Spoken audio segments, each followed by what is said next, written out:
ഈശോ മിശിഹായ്ക്കും സ്തുതിയായിരിക്കട്ടെ. വിശുദ്ധ മർക്കോസിന്റെ സുവിശേഷം 10-ാം അധ്യായത്തിൽ മനോഹരമായൊരു ഭാഗമുണ്ട്.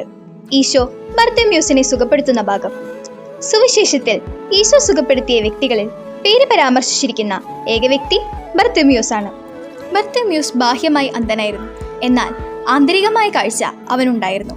അതിനാലാണ് ദാവീദിന്റെ പുത്ര എന്നിൽ കനിയണമേ എന്ന് ഏറ്റുചൊല്ലാൻ അവന് സാധിച്ചത്. നിശബ്ദനാകാൻ പലരും കളിയാക്കുകയും ശകാരിക്കുകയും ചെയ്തപ്പോഴും ക്രിസ്തുവിനെ തന്നെ സുഖപ്പെടുത്താനാവുമെന്ന ഉറച്ച വിശ്വാസത്തോടെ അവൻ കൂടുതൽ ഉച്ചത്തിൽ യേശുവിനെ വിളിച്ചു. നാം ബാഹ്യമായി കാഴ്ചയുള്ളവരാണ്, എന്നാൽ ആന്തരികമായി നാം അന്ധരാണ്. നമുക്ക് ചുറ്റുമുള്ള പാവപ്പെട്ടവരെയും ദരിദ്രരെയും നാം അവഗണിക്കുന്നു. ഇവിടെ ലെയോ പാപ്പായുടെ ഇൻ ഇല്ലേ യുനോ യൂനം, ക്രിസ്തുവിൽ നാം ഒന്നാണ് എന്ന ആപ്തവാക്യം ഉൾക്കൊണ്ട് നമ്മുടെ ആന്തരികമായ അന്ധത നമുക്ക് മാറ്റാം. ഈ നോമ്പുകാലത്ത് ഭക്ഷണത്തെക്കാൾ ഉപരി അപരനെ മുറിപ്പെടുത്തുന്ന ചിന്തകളിൽ നിന്നും പ്രവൃത്തികളിൽ നിന്നും നമുക്ക് ഉപവസിക്കാം.